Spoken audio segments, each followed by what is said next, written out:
Hi guys, Dan here from mindsetofpoker.com. Today I wanted to talk to you about tilt and specifically mistake tilt and some strategies that you can use to help deal with it, minimize it, and really understand it in a different way. Now, just to be clear, for any of you that don't know, mistake tilt is when you make a mistake at the poker table, whether it's a big or a small one.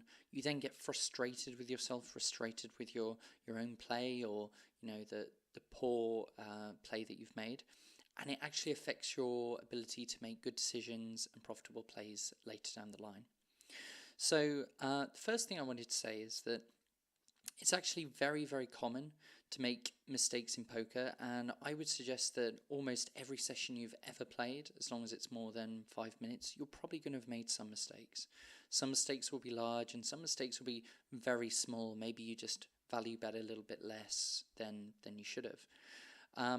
And I've talked to a lot of my clients, a lot of the high stakes regs in the poker world, and many of them have actually said, I don't think there's a single session that I haven't made mistakes. Sometimes they're very small and, they don't cost me too much, but I've never played a perfect hour of poker before. And the estimates I've heard is generally about 1 to 3% of hands that you play, you will make a slight mistake on. Now that's obviously going to vary depending on how many tables you're playing, who you're playing against, how experienced you are in the games, etc. But I really think that's the first thing to kick off with, that no one's capable of playing perfect poker all the time, and that really it's just about aspiring to be better and trying to get the most out of your poker ability. And I really think that's a really good starting point when thinking about mistake tilt. Now, the first tip I want to give you in terms of minimizing it is start to become really aware of how you are tilting. So you've made a mistake. What's then the result of that? Do you knit it up? Do you start 3-betting like a madman? Do you start trying to win back that money? Are you calling too light, being a sheriff, trying to show them who's boss? What are you doing that makes the mistake be exacerbated? What are you doing that you wouldn't be doing if you were playing your A game? Because once you're aware of that, one really good way to minimize tilt is just to be aware of what not only the triggers are, but what the results are. And if you know that you start to get a bit loose once things aren't going your way, once you made a couple of mistakes, then that's a really good trigger that once you see those marginal hands and you're thinking about playing them, maybe you fold more of them. Maybe you start to look for those ways to just get back onto your A game, keep on your game plan, and keep going. And so a really good way is just to write down any mistakes that you've made and then write down how you react to that. And if you do that for a few days, you'll actually find that you'll start to see patterns in your own behavior, and that's a really good starting point. Now, the second point I want to give you is to absolutely you should try and minimize those mistakes happening. And there are plenty of things that cause mistakes and exacerbate mistakes. So it's really good to optimize your grind environment in every way possible.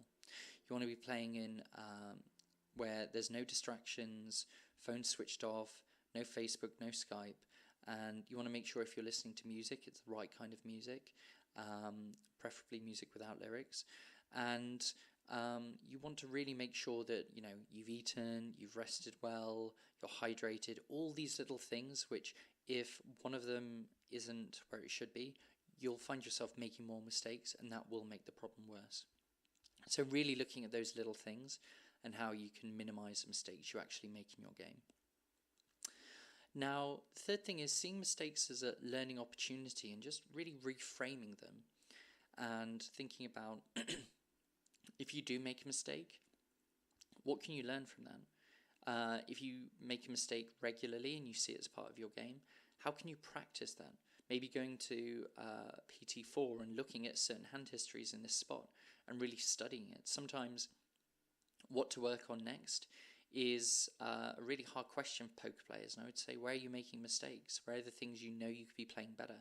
That's where the low-hanging fruit is. That's where the money is to be made.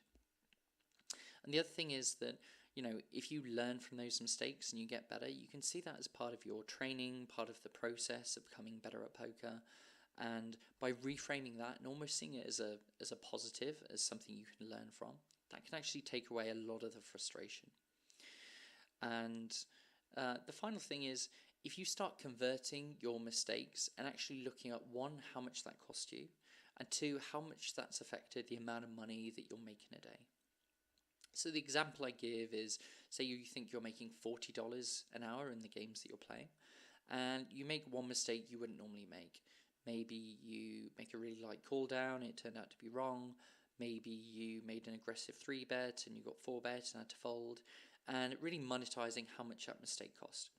So if that mistake cost you $30 and you were going to be playing 6 hours that day, your expectation that day was $240.